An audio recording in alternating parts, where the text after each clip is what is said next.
moment bien spécifique, très important. Avant la révolution, l'opposition iranienne est soutenue par les Palestiniens. Après la révolution islamique, c'est le gouvernement islamique qui soutient la Palestine. Aujourd'hui, l'opposition iranienne est soutenue par Israël. Et de l'autre côté, nous avons des Kurdes. Les Kurdes, depuis longtemps, ils ont déjà une bonne relation avec Israël. À l'époque de Saddam Hussein, c'est le parti kurde iranien. À l'époque, il n'y avait pas le parti kurde iranien. C'est les partis kurdes irakiens qui sont soutenus par le régime précédent et Israël. Et surtout les structures militaires soutenues par Israël et américains contre Saddam Hussein par l'intermédiaire du système précédent. En ce qui concerne l'Azerbaïdjan, c'est un territoire iranien. Il y a une séparation entre l'Azerbaïdjan nord et sud. Ils ont déjà une bonne relation. Ce n'est pas une menace qui pourra être pour les Iraniens. L'Azerbaïdjan aussi, Israël, il profite d'avoir déjà une main à l'intérieur de l'Iran. Le problème actuel iranien, ce n'est pas une guerre de séparation, c'est le problème de vivre, comment il faut vivre correctement. Ils ont des problèmes économiques. Et dans ce sens-là, d'autre part, il ne faut pas négliger, c'est la question essentielle, c'est, sauf l'économie, c'est question, pour les Kurdes surtout, c'est l'autonomie. Ce n'est pas autonomie comme la Palestine. Ils voulaient avoir quelque chose comme l'Irak. L'autonomie irakienne, c'est un symbole pour les Kurdes iraniens. Et aussi, nous n'avons pas vraiment, à l'intérieur et à l'extérieur de l'Iran, de mouvements séparatistes. Nous avons des opposants, simplement opposants. On n'a pas opposition structurée, avec une structure vraiment basée sur des éléments intérieurs et extérieurs. Mais ça, ce sont des choses, j'espère qu'on pourra développer dans un colloque concernant de l'Iran, les États-Unis et Israël. Mais aujourd'hui, notre projet était développé sur l'aspect du Moyen-Orient. Dans ce cas-là, ça c'est simplement une revendication, c'est pas une revendication, c'est une précision sur votre intervention. Je vous en prie. Si je peux apporter une précision au brillant exposé de mon ami Passel, pour le Kurdistan irakien, vous avez en fait une non-homogénéité. Vous avez les Talabani qui sont avec les chiites, les Barzani qui sont avec les sunnites et donc avec les Américains. Donc même entre les Kurdes irakiens, il n'y a pas d'homogénéité et ils sont même en affrontement direct. Et on l'a vu d'ailleurs pour la récente nomination du président qui est pour un Kurde. Mais c'est vrai, mais vous savez très bien, les Barzani et Soleimani, ils ont fait la guerre contre Saddam Hussein. Oui. À plusieurs reprises. Une partie, à l'époque, travaillait avec Saddam, une partie était opposante de Saddam. Oui. Ils ont changé dans des périodes différentes. Nous, on était en les renversements d'alliance. Oui, ça dépend de la période. Moi, je parle de la dernière année. En plus, M. Talabani, c'était ancien colonel de Saddam Hussein. Et dans ce cas-là, M. Barzani aussi, c'est son fils et son père, Mustafa Barzani, qui était déjà général du mouvement Kurdistan iranien. À l'époque, était général du ministère de la Défense du gouvernement kurde iranien. À l'époque, il a eu l'indépendance. Je ne voulais pas entrer dans ce détail, mais simplement, on était en Irak, on était à l'université de Koufa, on a demandé « Est-ce que vous avez votre constitution ?» Ils ont dit non. On a dit « Pourquoi vous n'avez pas ?» J'ai dit « On n'a pas besoin. » On a demandé, le recteur du monde était là, on a demandé « Est-ce que, parce que c'était région chiite, est-ce que l'Irak est fédéral ?» Il a dit « Oui, celui. » fédéral. On a dit, ok, fédéral, mais c'était période, on était à Najaf. On a dit, mais les Kurdes, ils sont fédéraux.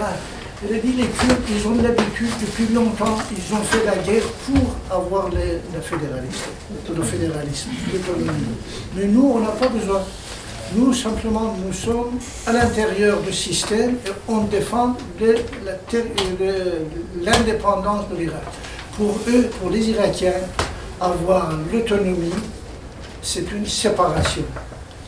Mais la plupart des régions, c'est la même chose.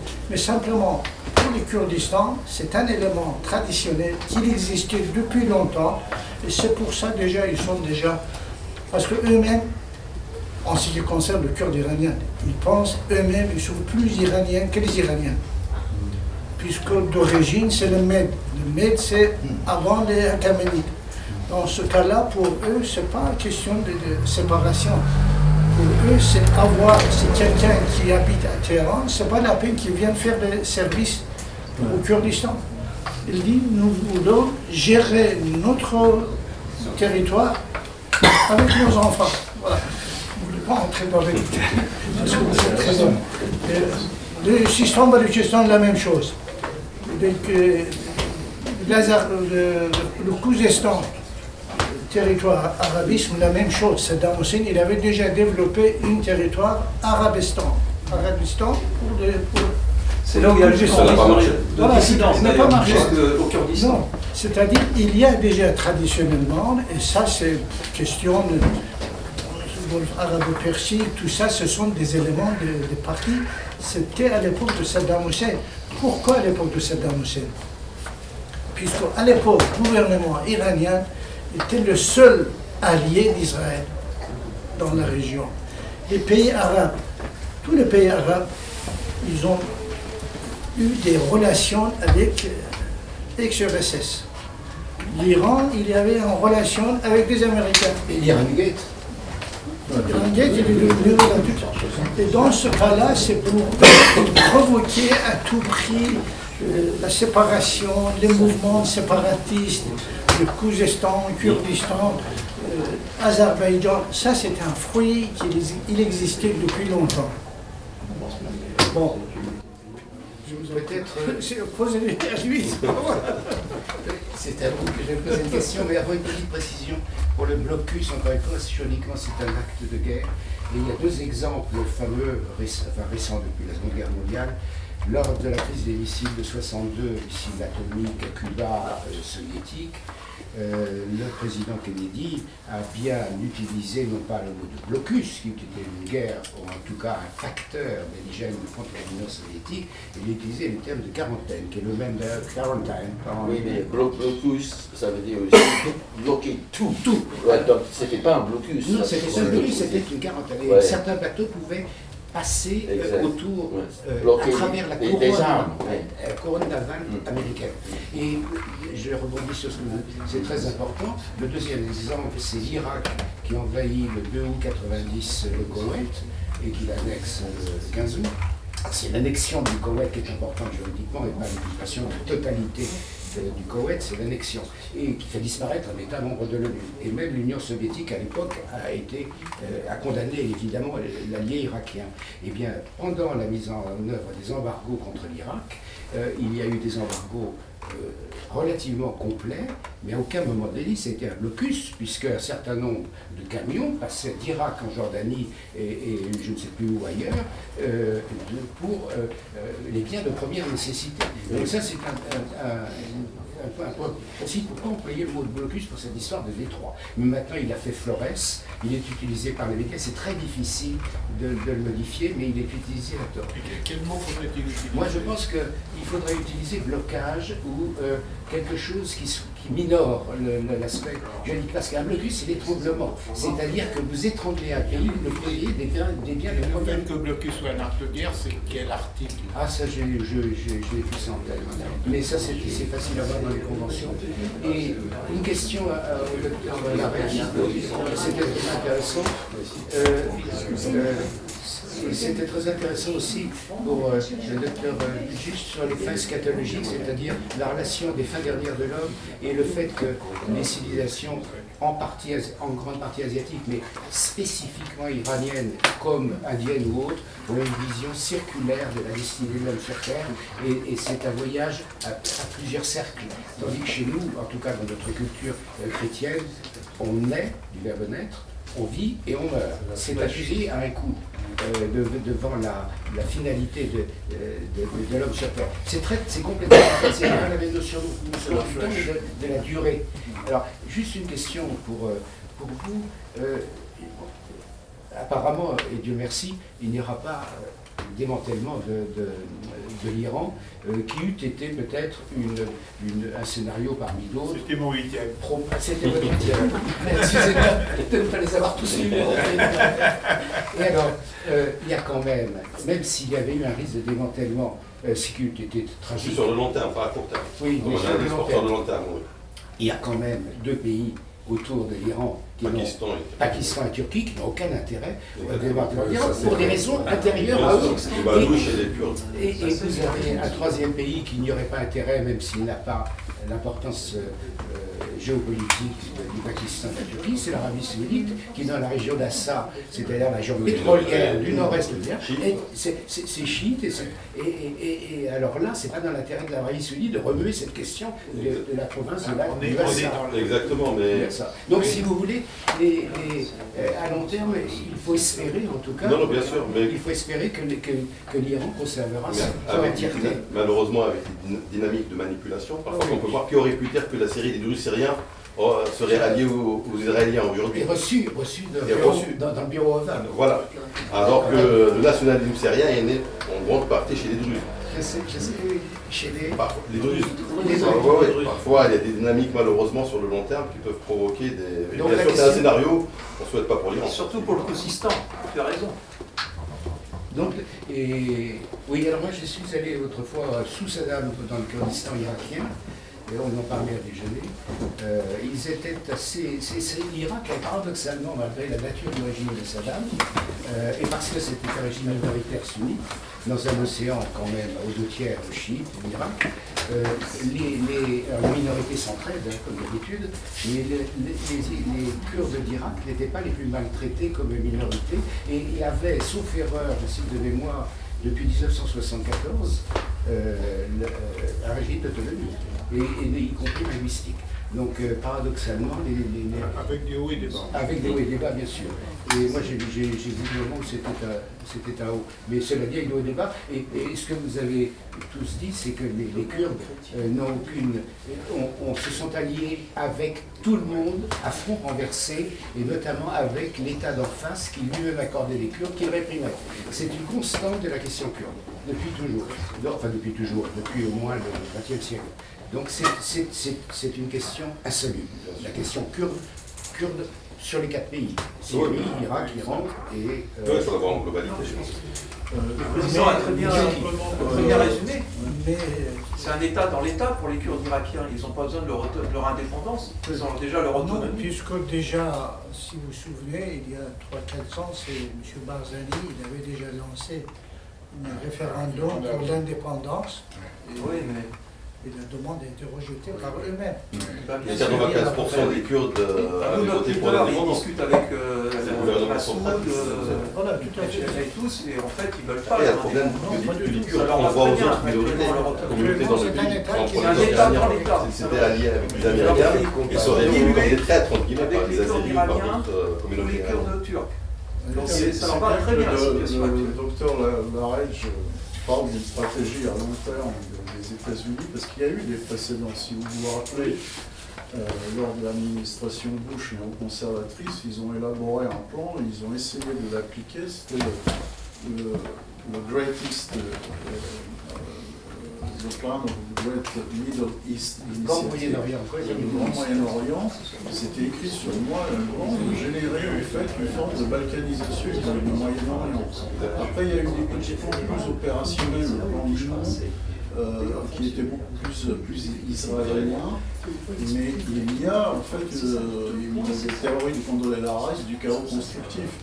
Donc consiste en fait à tenir un ventre mou, comme Zbigniew Brzezinski l'avait déjà théorisé dans les années 80, c'est noir sur blanc, tenir donc tout un espace, un ventre mou, déstabilisé pour mieux le contrôler. Ça fait complètement le jeu d'Israël. Et en même temps, les États-Unis, puisque vous raisonnez à long terme, je ne sais pas combien de décennies, les États-Unis ont tout intérêt un jour à ce que l'Iran, dans son entièreté, retombe dans l'escarcelle américaine. Donc ils n'ont pas intérêt à long terme à un démantèlement de l'Iran. C'est juste malheureusement les dynamiques de déstabilisation peuvent provoquer des choses qu'on n'a pas prévues. Brzezinski était contre le démantèlement de l'Iran. Qui Zbigniew Brzezinski, qui jusqu'à maintenant, on n'a pas démenti l'administration. Toutes les administrations démocrates ou républicaines ou trumpiennes sont en fait axées, toutes les analyses sur en fait sa vision des Balkans eurasiens et des Balkans mondiaux comme une vaste zone à tenir en fait dans un chaos plus ou moins constructif, c'est ce qu'ils veulent. Le seul pays que n'a pas démantelé finalement les États-Unis lorsqu'il était en guerre contre ce pays ou ces pays, c'est le seul. Ils ont dévasté les Balkans, ils ont dévasté l'Afghanistan, dévasté, etc. On casse en démolissant. Mais le seul pays, c'est quand même le Vietnam. Là, et Dieu sait s'il y avait trois Vietnam, deux Vietnam, etc. Et il était prédisposé, il était pas prédisposé, mais il avait des vulnérabilités à la subdivision en interne, déjà. Et en fait, c'est le seul qui n'ait pas été démantelé, oversee par les États-Unis. Parce que les communistes ont gagné la guerre aussi. Dernière question, après on va faire le... C'est dans le cas de la Corée du Nord, en réalité. Oui, il y a une petite demoiselle, depuis tout à l'heure. Personne ne voit. Allez, allez. Bon, il y a des questions d'abord, mais on fait des débats entre nous.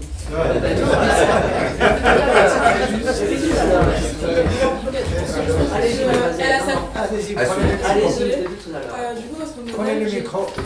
Votre modèle. Très bien.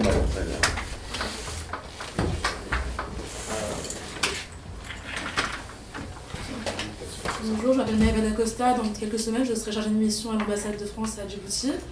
Et j'ai une question sur votre modèle GQF.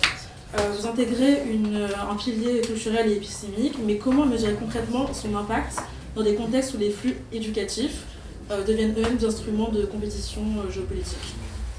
Donc, par exemple, peut-on considérer que la maîtrise des flux éducatifs et linguistiques sont soit complémentaires à la puissance et maîtrise que les flux énergétiques et commerciaux? D'accord, donc je te remercie pour la question, parce que c'est une excellente question. Donc le vrai problème ici, en tout ce qui concerne les études culturelles, c'est la quantification déjà des aspects culturels. Bon, il y a des chercheurs comme Hofstede qui ont essayé de développer des modèles qui numériquement donnent une note par rapport à plusieurs dimensions culturelles, mais comme vous l'avez dit, l'éducation en soi peut constituer une arme stratégique de propagande pour dévier la culture. Donc ça va de soi parce que comme nous l'avons vu d'après toutes les interventions, on voit que tout est weaponisé. Donc on est rentré dans une logique de utiliser comme arme tout ce qu'on a sur la main, que ce soit des corridors, que ce soit des informations, que ce soit une formation, que ce soit l'éducation. Donc oui, il y a un problème de comment quantifier. Par contre, j'ai essayé de développer, je partagerai l'article avec toi après le colloque, mais j'ai essayé de quantifier l'impact, pas la culture, mais l'impact du changement culturel ou bien du changement par rapport à une dimension culturelle. Par exemple, en Afrique, on est majoritairement de nature collectiviste, c'est-à-dire on est plus apte à coopérer entre nous, le familisme, il y a plusieurs choses qui se rejoignent. Donc là, même le capitalisme en soi comme système est un outil de changement de culture, que ce soit par ses paradigmes économiques, etc. Donc la culture en soi c'est comme du corail. Je vous explique très simplement. C'est un niveau qui vient remplacer l'autre, sans pour autant qu'il ne soit déconnecté de l'autre. Donc il se nourrit de l'autre et la dimension, ou bien la variable culturelle est une des variables les plus dures à changer. Parce qu'il y a plusieurs mécanismes psychologiques et cognitifs et d'apprentissage qui font que la culture shape your reality. C'est ce qui fait ta réalité. Donc, quantifier de la psychologie ou de la sociologie, je ne pense pas que ce soit un bon chemin à prendre, mais peut-être quantifier l'impact des changements sociaux, sociaux et culturels pourrait être un meilleur chemin en termes de recherche, de façon générale. J'espère avoir répondu à la question. Merci bien. Merci bien. Monsieur le professeur, déjà, il y a le professeur qui longtemps qu'il attend. Merci, Monsieur le Président. Je voulais juste revenir sur vos interventions très intéressantes. Moi, j'ai eu la chance de faire le Kosovo en entrée de mandat avec le général de Villiers. Donc, autant vous dire, j'ai connu les bombardements, mais surtout un engagement au sol, c'est-à-dire avec une brigade blindée. Donc, l'envie de casser l'ennemi. Je préfère, excusez-moi ces termes un peu puissants. Et ensuite, il y a 2 points sur lesquels je voulais apporter quelques précisions, puisque j'habite la région. Les mollahs, tous les mollahs depuis le début de la révolution islamique, l'ayatollah Khomeini jusqu'au dernier, l'ayatollah Khamenei, ont été formés en Allemagne dans une mosquée. La même mosquée qui les a endoctrinés. Ils se sont tous succédés les uns après les autres. Ça, c'est un truc à prendre en compte pour comprendre la politique des mollahs à l'heure actuelle. Et un autre point, si l'Iran tombe, il faut savoir qu'il y a un ennemi qui se trouve à l'est, qui s'appelle l'Afghanistan, et le régime taliban voudrait faire main basse sur les ressources naturelles de l'Iran. Et c'est pour ça que les Américains avancent de manière très prudente, et d'ailleurs ils ont même inclus dans leur stratégie de vouloir reprendre Bagram, qui est une ancienne base militaire, un hub logistique américain en Afghanistan, qui était très important. Hein. D'ailleurs, moi j'y ai fait beaucoup de posées, parce que la carrière faisant que j'ai eu l'occasion d'aller beaucoup voyager dans la région, et simplement pour vous dire qu'en fait, il faut faire très attention, le Moyen-Orient, vous verrez, il a 3 réponses à tout ce que nous venons d'évoquer aujourd'hui dans notre colloque.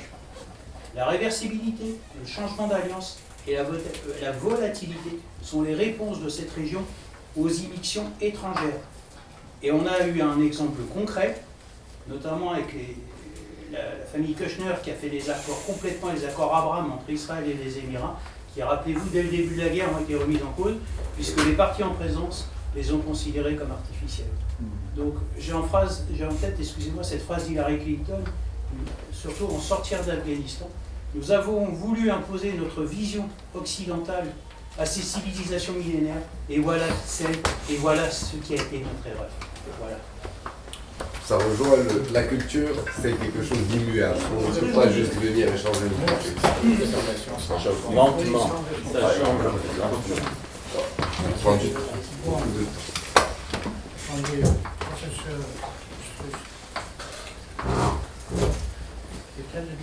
Oui, j'ai une question pour le professeur Garza.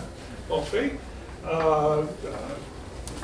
c'est-à-dire, est-ce que la possibilité d'affaiblir l'Europe un peu plus devient un objectif secondaire pour les États-Unis en tant qu'opportunité qui était ouverte par la guerre en Iran et qu'ils ont exploité, ou peut-être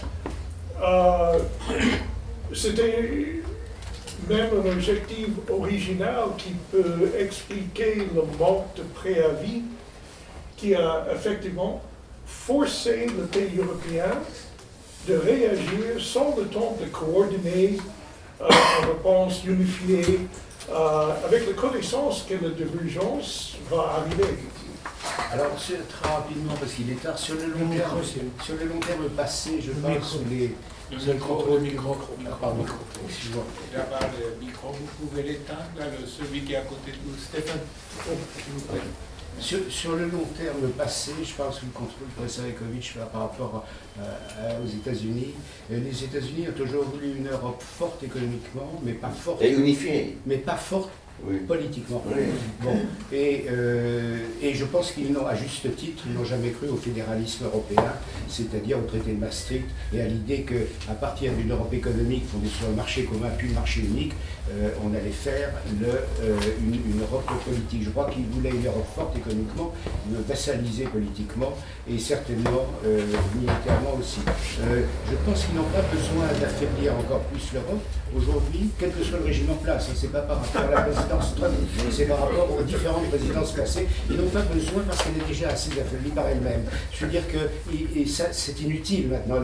Il n'y a pas, je suis désolé, mais il n'y a pas de politique étrangère européenne. On l'a vu cela. Et j'ai publié peut-être dans Population et Avenir ou dans une stratégique à un moment donné, une liste entière d'une trentaine de grands dossiers internationaux depuis les bouleversements internationaux où l'on voit que les pays européens, en tant que tels pris séparément, sont divergents. Et sur de grandes questions qui sont ou européennes au sens géographique du terme, donc Union européenne et non européenne, ou extra-européenne au sens géographique du terme.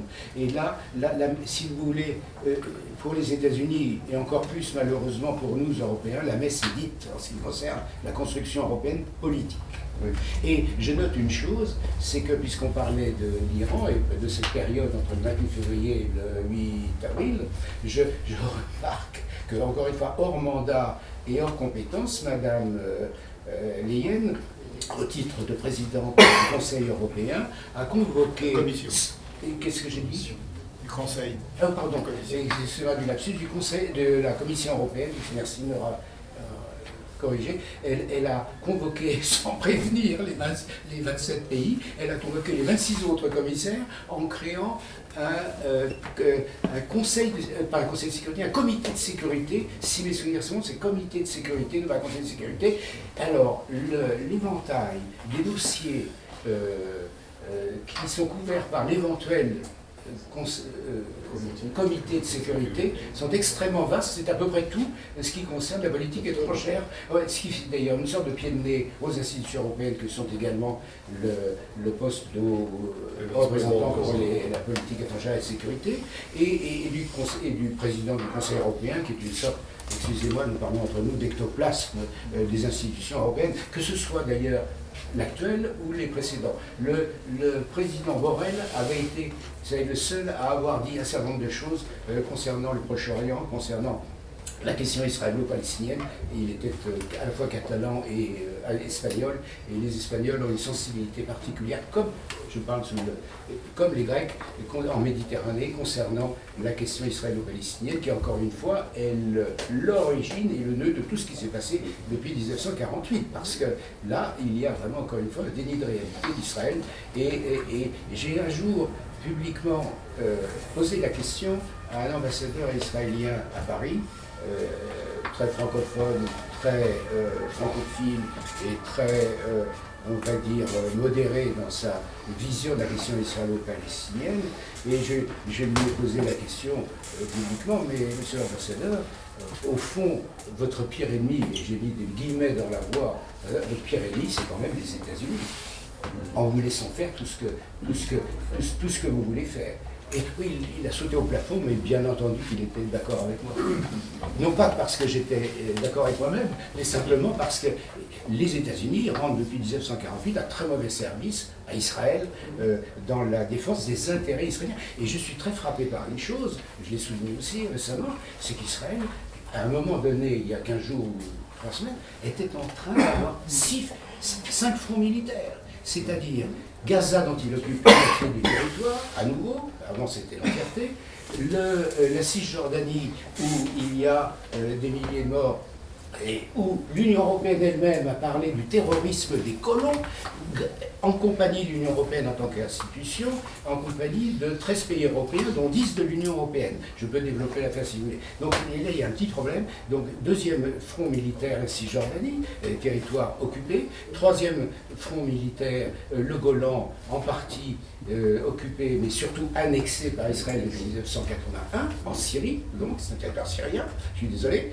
Et évidemment, le sud du Liban, qui appartient au Liban. Et en plus, ils étaient en guerre comme agresseurs, comme co-agresseurs en Iran. C'est-à-dire que vous ne pouvez pas accepter qu'un pays défende les frontières de 1967 à l'extérieur des frontières de 67, dans une politique à 360 degrés sur le dos des voisins. Il y a quelque chose là qui n'est pas acceptable.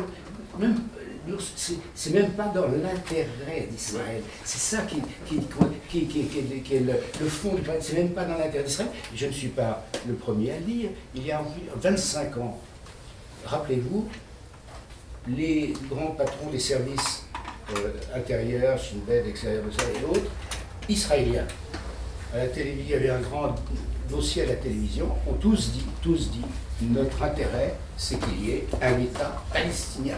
Et bien entendu, la solution à un État n'est pas vivable, et la solution à un État n'est pas vivable, et ça a été très bien dit par le secrétaire d'État. Je suis désolé parce que c'est pour abonder le dossier, hein, c'est pas du tout parce que j'ai raison, c'est parce qu'il faut abonder le dossier juridiquement. Et le secrétaire d'État, et politiquement, le secrétaire d'État américain John Kerry, d'ailleurs francophone et francophile, famille Forbes. Oui, et John Kerry a très bien dit, avant de quitter ses fonctions, dans un discours sans notes, pendant 1h30, et Dieu sait si le dossier proche-oriental est très complexe dès qu'on entre dans les détails. Et il a dit que l'État israélien peut promouvoir à terme une solution à un État, et il ne pourra pas être ni démocratique, ni juif, ni démocratique pour des raisons d'expansion de son territoire illégal, et ni démocratique parce qu'il y a quand même 20% d'Israéliens qui ne sont pas juifs. Donc la solution à un État n'est pas vivable pour Israël. Et je vous rappelle que, c'est ça que je voulais rappeler, qu'à l'ONU, et heureusement, la France a reconnu l'État d'Israël, l'État de Palestine, je pense il y a environ 1 an, mais à l'ONU, il y a maintenant plus de 150, j'ai vérifié hier le chiffre, j'ai oublié, mettons que c'est 60, je crois que c'est un peu en dessous de 160 États qui reconnaissent l'État de Palestine, et bien entendu que nous savons tous autour de la table que l'État de Palestine sera créé. Eh bien, il faudrait bien que les États-Unis et Israël en premier, commencent à accepter le fait qu'on ne peut pas nier la réalité des choses. Et que le meilleur service à rendre à Israël, c'est de lui dire, chers amis, ça ne nous plaira pas, mais il y aura un jour un État palestinien. Alors après lequel, il faudra dessiner les frontières. Et puis il y a une chose qui me paraît inquiétante aussi pour Israël.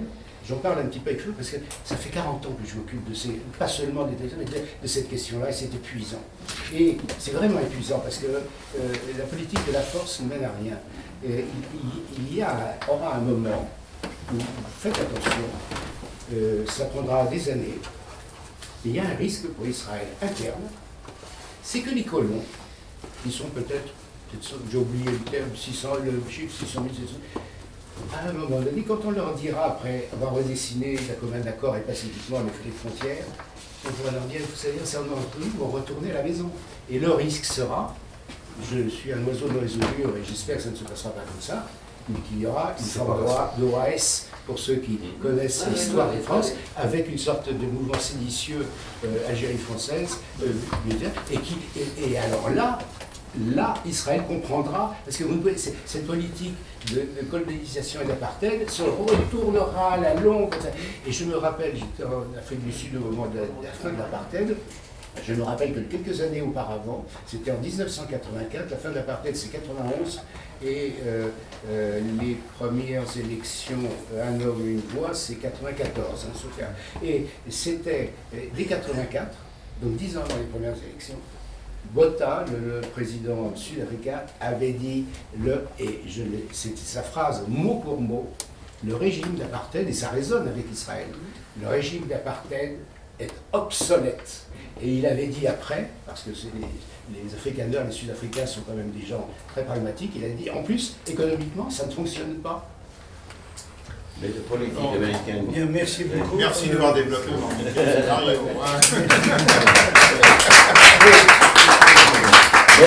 Mais c'est le politique. Bien, est-ce que vous voulez qu'on va faire une conclusion J'avais juste un point très rapide. Un petit point rapidement pour professeur Garcia.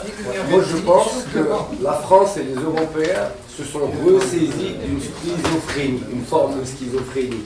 Parce qu'il y avait un enjeu encore plus grand que la guerre, c'est l'effondrement de l'identité européenne liée aux idéaux de droits de l'homme. Parce que on sait tous que la France et l'Europe ont été toujours les défendeurs des droits de l'homme. Alors qu'avec la guerre à Gaza, on a vu une certaine de poids de mesure. Et là, ça a poussé les analystes extérieurs à l'Europe de voir les Européens comme des schizophrènes. Que vous me dites oui à la liberté de penser, oui à la liberté de mouvement et toutes les formes de liberté, mais quand c'est une autre... Facile, ça c'est facile, le parti facile. Ah, ça c'est facile. Quand c'est pour nous, c'est bien, mais c'est pour les autres. Donc là, vous essayez de trouver un certain équilibre, donc je vous encourage. Ça, il faut voir dans le nouvel Moyen-Orient. Je voulais juste dire un mot, moi, qui n'appelle pas de réponse, surtout compte tenu du temps. Je voulais juste féliciter le professeur Elassoumi pour sa matrice, et simplement lui suggérer d'ajouter quand même la question du capital humain qui me paraît... Le capital humain, il est inclus dans la culture. Il n'y a pas de culture sans capital humain. C'était pas écrit vraiment. On va pas relancer le... Je voudrais compléter ce qu'il disait mon voisin par rapport à la faiblesse politique de l'Europe. On a Mme Kallas, il y a quelques semaines, elle parlait de la protection des frontières de l'Union européenne en oubliant Grèce et Chypre. Or, c'est tout dans la réalité. Après, c'est tout à fait normal qu'un petit pays comme la Grèce, qui a la situation n'est pas calme, et se tourne vers les Américains, se tourne vers des alliances avec la France dans quelques jours pour se protéger. Voilà un exemple classique de cette faiblesse. On est pragmatique, on est réaliste, c'est le terrain, et tout de suite... C'est une inculte. C'est un culte, c'est ça le problème. Merci beaucoup de votre présence.